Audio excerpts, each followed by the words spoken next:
जाते हैं। इन 7 बिंदु को 7 नक्षत्र माना जाता है। इन्हें सप्त ऋषि मंडल के नाम से जाना जाता है। ये सप्त नक्षत्र सप्त ऋषियों को दर्शाते हैं। इस प्रश्न चिन्ह के अंतिम भाग से शुरुआत करते हैं।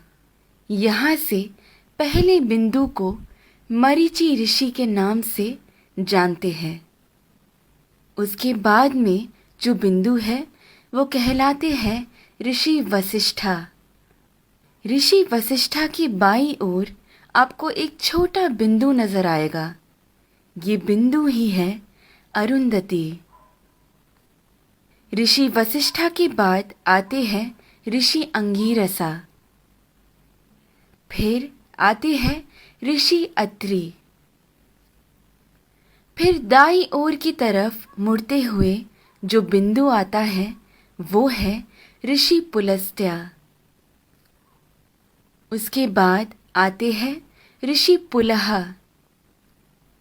और फिर ऋषि क्रतु।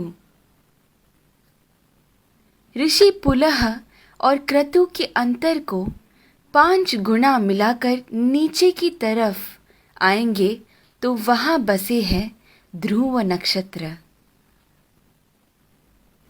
सदा उत्तर में रहने की वजह से उसे ध्रुव नक्षत्र कहा जाता है। इंग्लिश में हम इसे नॉर्थ स्टार के नाम से जानते हैं।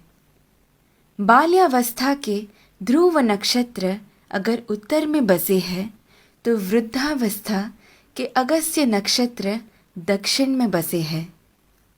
अगस्त्य और ध्रुव नक्षत्र हमेशा उसी स्थान पर ही पाए जाते हैं।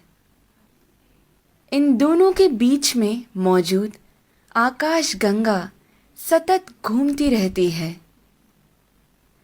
इस कारण से हमारी धरती अक्ष के ऊपर घूमकर घूमती रहती है। ये सच है कि सारा जगत भगवान के इर्द गिर्द घूमता रहता है, लेकिन वो हमें कभी नजर नहीं आ सकता। भूमि के अनेक कालों में से उसे 4 काल में छांटते हैं। ऊपर नजर आ रहा पीठ के बल सोया हुआ प्रश्न चिन्ह के आकार में बना हुआ सप्त ऋषि मंडल हमें वसंत ऋतु में ठीक ऐसे ही नजर आता है। आगे बढ़ते हुए शिशिर ऋतु यानी ठंड के मौसम में हमें सप्त ऋषि मंडल ऐसे नजर आता है। फिर शरद ऋतु में जब सारे पत्ते झड़ने लगते हैं तब सप्त ऋषि मंडल हमें ऐसे पीठ के बल सोया हुआ प्रश्न चिन्ह के आकार में नजर आता है। और फिर ग्रीष्म ऋतु यानी गर्मी के मौसम में हमें सप्त ऋषि मंडल ऐसे शीर्षासन कर रहे प्रश्न चिन्ह के आकृति में नजर आता है। चाहे जो भी हो, जब हम ये सारे प्रश्न चिन्हों को एक साथ में देखते हैं, हमारे सामने एक विशेष आकृति हमें बनता हुआ नजर आता है। वही कहलाता है हमारा स्वस्तिक। स्वस्थ का मतलब है आरोग्यवान। स्वस्तिक का महत्व मेरे पिता मुझे हमेशा से बताते आए हैं, लेकिन हर क्षण प्रयोग में ला रहे इस स्वस्तिक का जन्म कहाँ से हुआ ये आज मेरे पिता द्वारा जाना, जो आप सभी में मैंने बांटना चाहा। ध्रुव नक्षत्र को देखते हुए हमें ये मालूम होता है कि हम पूरी जिंदगी जिस दिशा की ओर बहते जा रहे हैं वही है उत्तर दिशा।